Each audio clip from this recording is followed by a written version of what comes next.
Misambal, misambal, misambal. Sama-sama belajar. Assalamualaikum warahmatullahi wabarakatuh. Shalom, Om Swastiastu, Namo Buddhaya, salam kebajikan. Bertemu lagi bersama Misambal, sama-sama belajar. Pada kesempatan kali ini, mari kita bahas tentang apa sih itu interaksi sosial dan apa saja syarat-syarat interaksi sosial. Manusia tidak bisa melepaskan diri dari orang lain, karena pada hakikatnya manusia adalah makhluk sosial. Tidak bisa loh hidup sendiri. Nah, manusia sebagai makhluk sosial dalam kehidupannya memerlukan kebutuhan-kebutuhan, baik itu kebutuhan material maupun kebutuhan spiritual.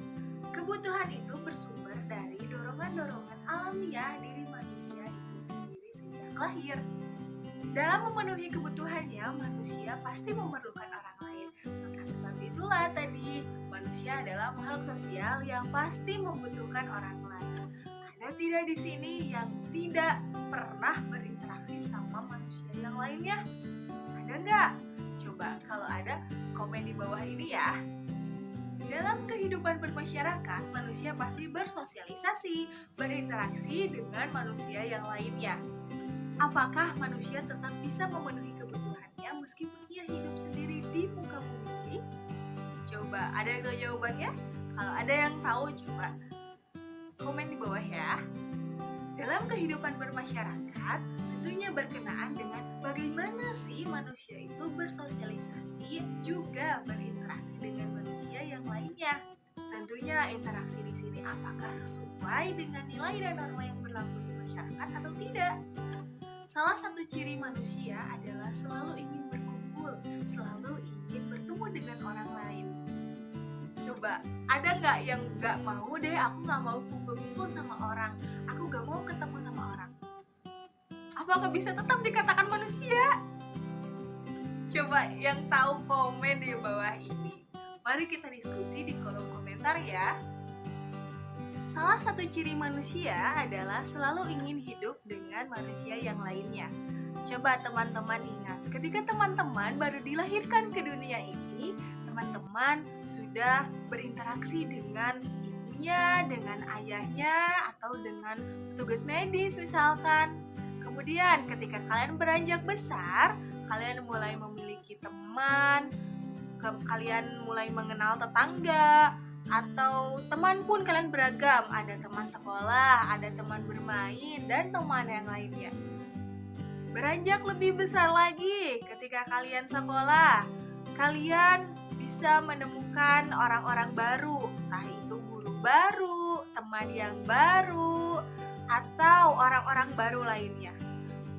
Beranjak lebih besar lagi ketika kalian sudah dewasa dan sudah bisa bekerja, kalian menemukan teman-teman atau rekan-rekan seprofesi kalian.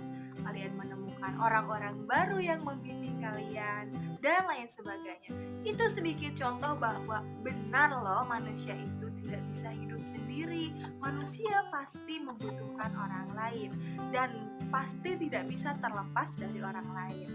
Oleh karena itu, sulit sekali untuk menemukan orang yang hidup sendiri dan tidak memerlukan orang lain. Kalau teman-teman menemukan orang-orang yang bisa hidup sendiri dan tidak membutuhkan orang lain sama sekali, coba komen di bawah ini ya, kita diskusi. Bertemunya seseorang dan mereka melakukan pembicaraan, mereka bekerja sama, dan seterusnya, itu merupakan suatu proses dari interaksi sosial. Coba teman-teman ingat, ketika teman-teman pergi ke sekolah, kemudian di awal gerbang sekolah, teman-teman sudah disambut oleh bapak ibu guru, kemudian bersalaman dengan ibu bapak guru, bertemu dengan teman-teman yang lainnya, berbicara, bercengkrama dengan teman-teman yang lainnya, itu merupakan suatu proses interaksi sosial loh. Jadi apa sih sebenarnya interaksi sosial itu? Interaksi sosial adalah hubungan antar orang, antar kelompok, atau orang dengan kelompok maupun kelompok dengan kelompok. Dalam interaksi sosial, hubungan yang terjadi harus ada timbal balik loh.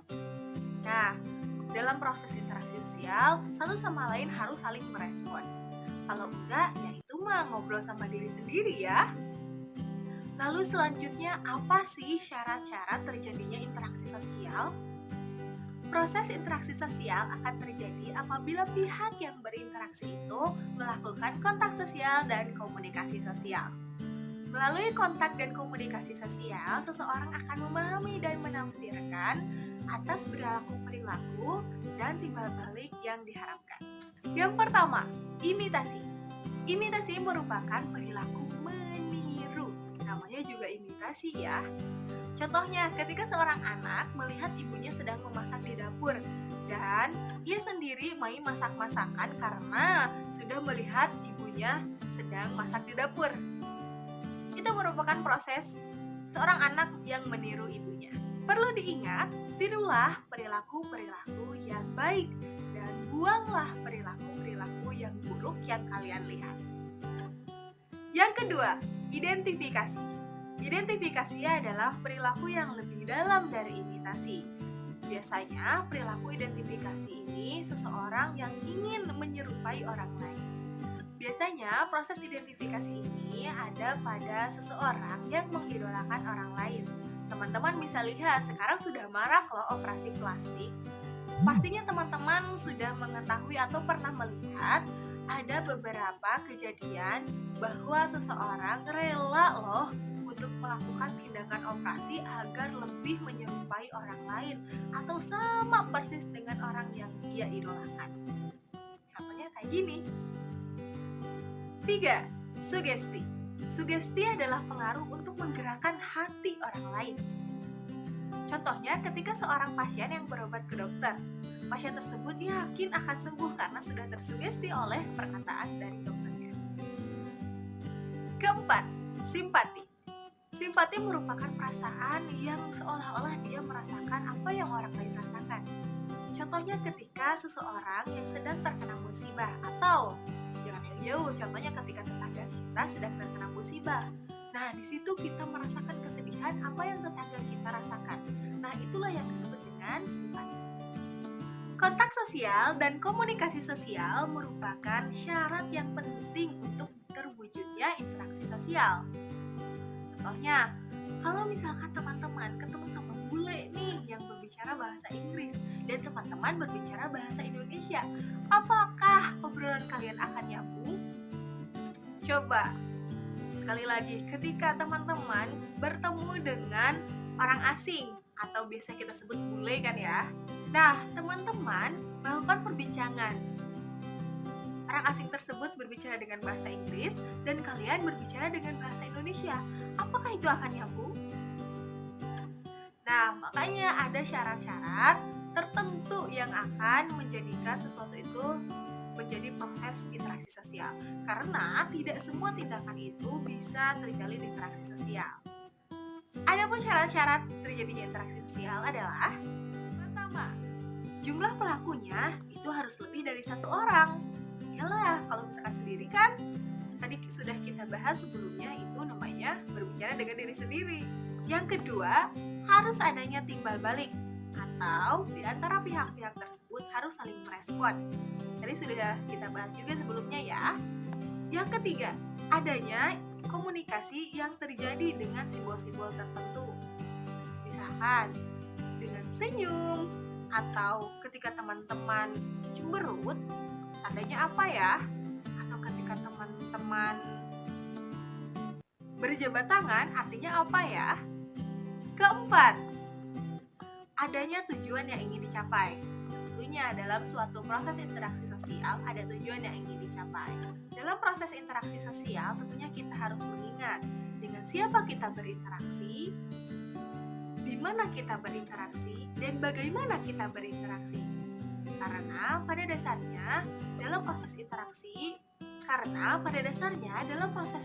di masyarakat, nilai dan norma yang berlaku di masyarakat itu berbeda-beda. Apalagi Indonesia yang memiliki suku dan budaya yang begitu beragam. Sampai bertemu di kesempatan selanjutnya. Mie sambal, mie sambal, mie sambal. Sama-sama belajar.